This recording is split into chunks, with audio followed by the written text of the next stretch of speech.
When I was a child, I used to lay in bed late at night, stare.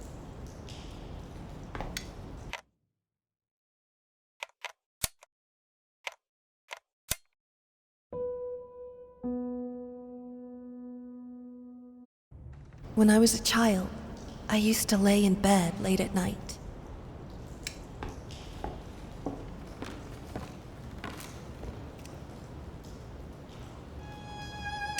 My beloved, I've been thinking about what happened. I've been trying to understand. My dear, help me. I just don't understand. Why would you do it? Did you feel like there was no other way? Tell me, God damn it! What did I do to deserve this? I did my best. You know I did. I gave you everything. Selfish fucking whore! Why would you do this to us?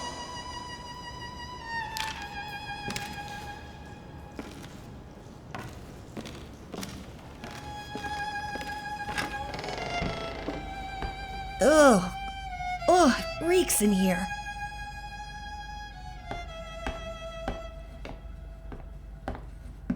I swear, that dog doesn't shut up! What? Quit looking at me like that. That dog is there for a reason. All right. You can let him out. For now.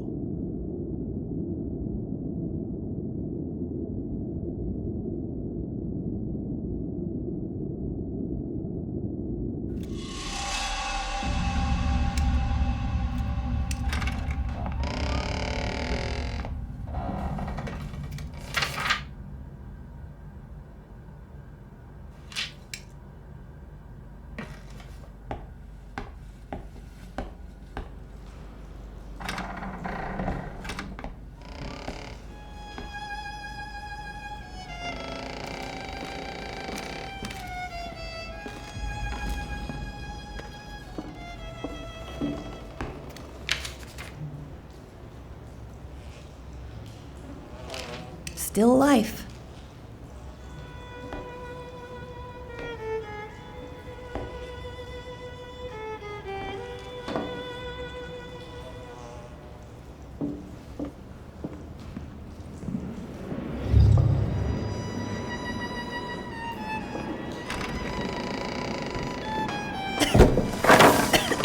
This place is a mess. I can hear you in there. I'm coming, you furry little bastards. You're not getting away this time.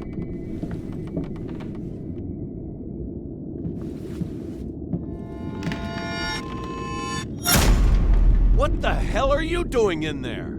Get out!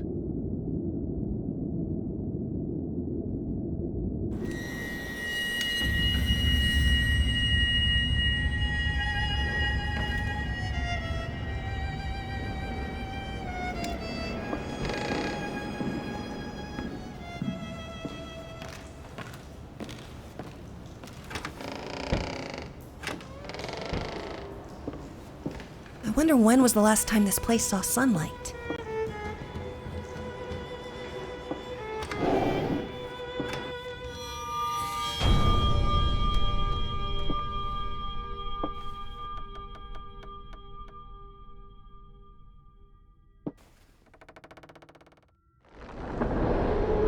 Oh, the summer trees. So green and vibrant and full of life, but also young and inexperienced. Let's try to find them a more poignant season, where they are wiser, have some stories to tell.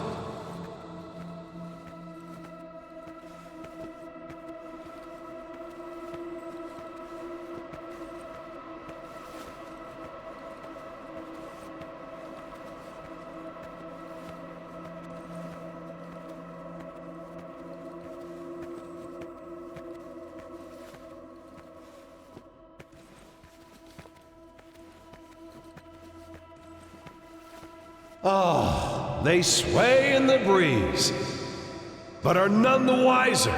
Just like you. No! Put that down! You are doing so well!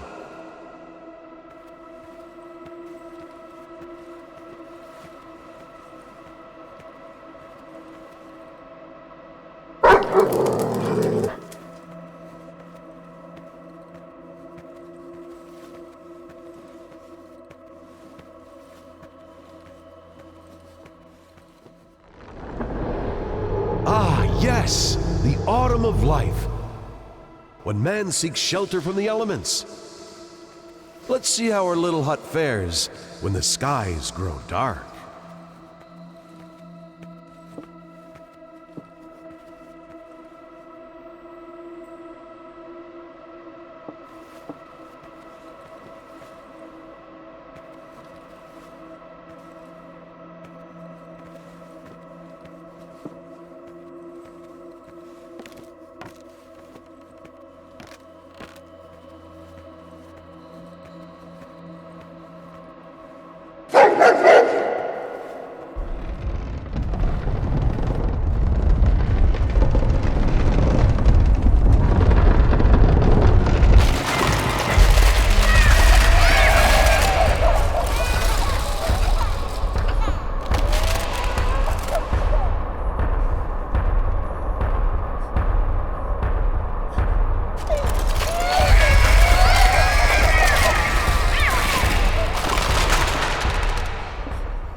You see?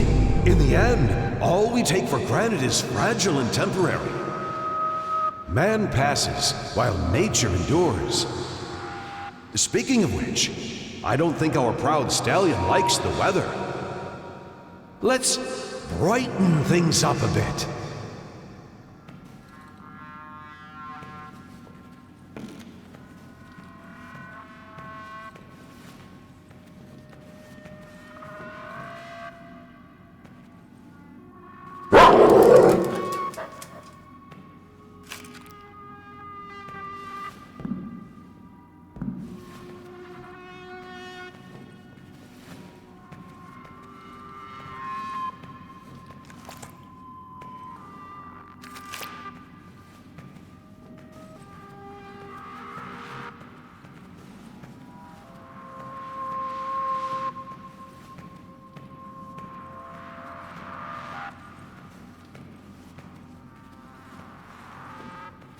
No!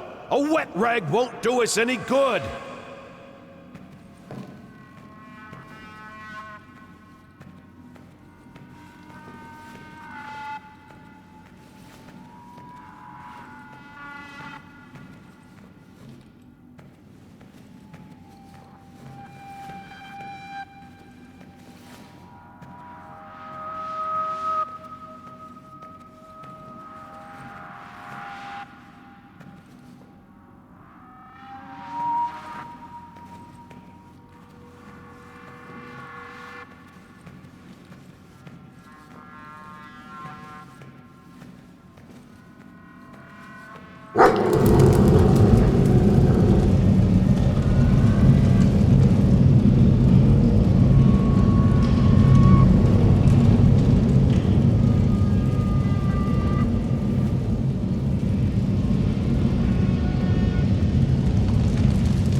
That's right! The sun bestows its kind rays upon the land. It's getting warmer and warmer until finally... Marvelous, isn't it? I know it seems like a tragedy, but a beautiful tragedy is always better than an unremarkable existence. In his own way, I believe he meant well. He wanted me to excel, hoping that when the time came, I would succeed where he failed. Avoid his mistakes. God knows he made plenty of those.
No, that's not how it went. I told you never to come down here!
I, grasping at the remains of my sanity, declare this to be my last will and testament.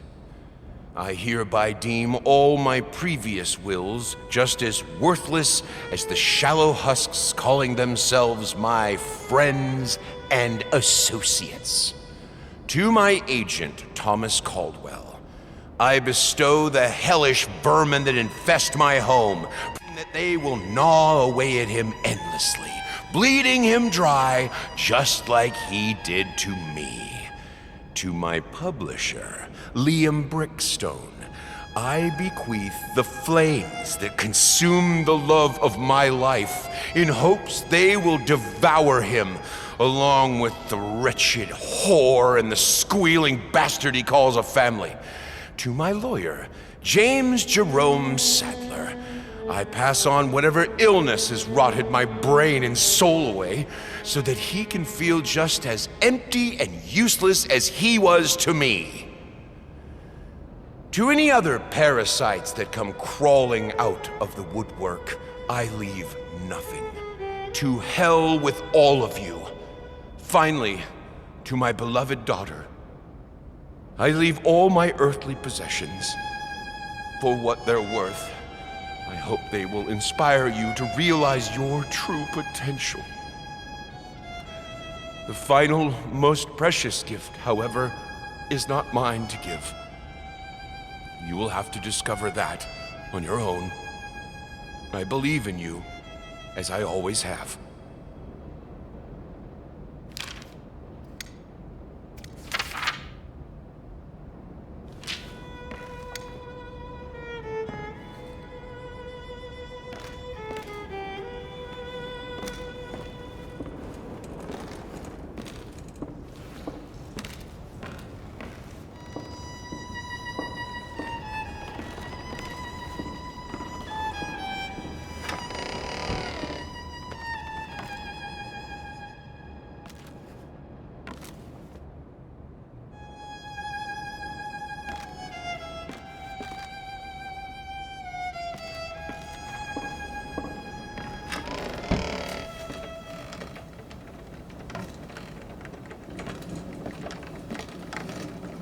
All right, young lady.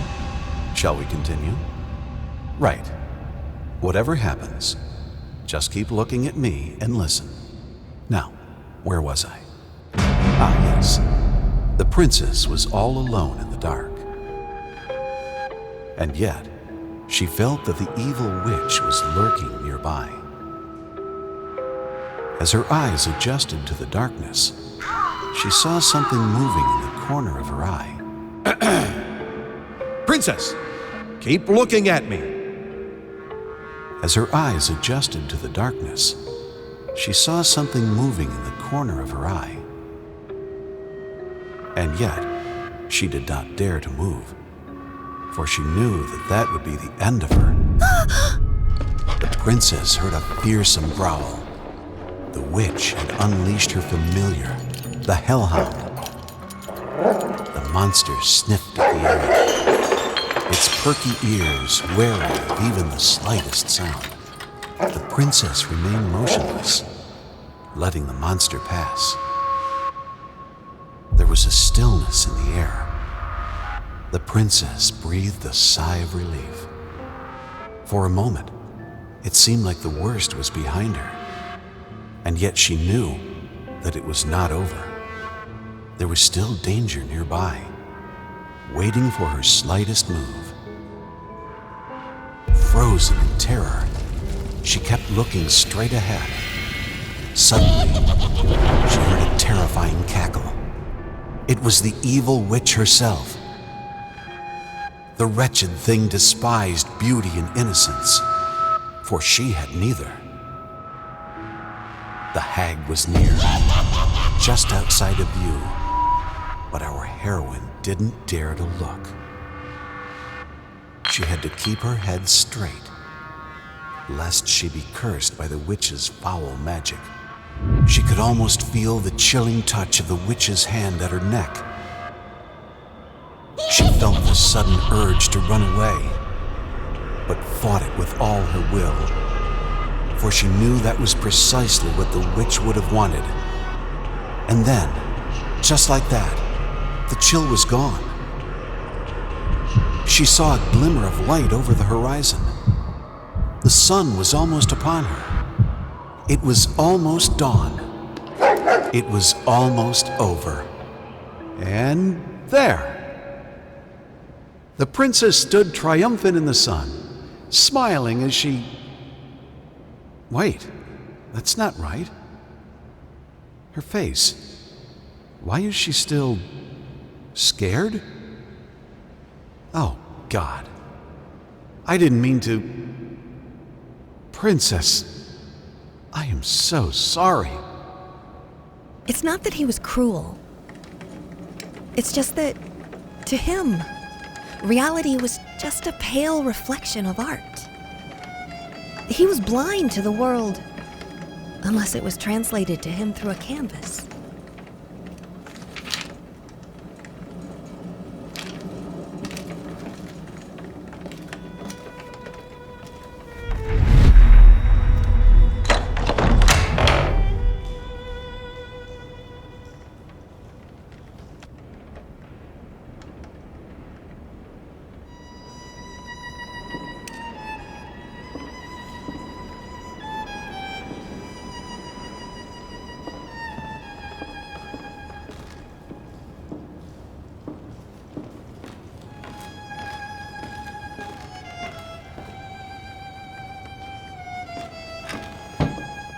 I don't know what I expected to find. A farewell note? A final will? What I found was an apology, expressed in the only language he ever truly knew. At that moment, I could finally see my father for what he was.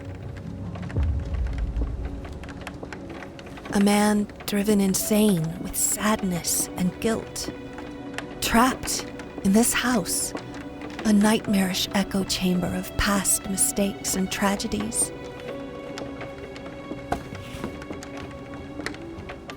It was this house, a place beyond hope, beyond redemption. I knew what I had to do.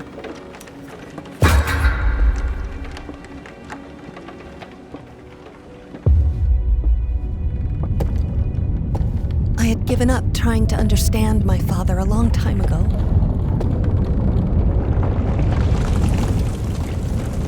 But I could finally forgive him.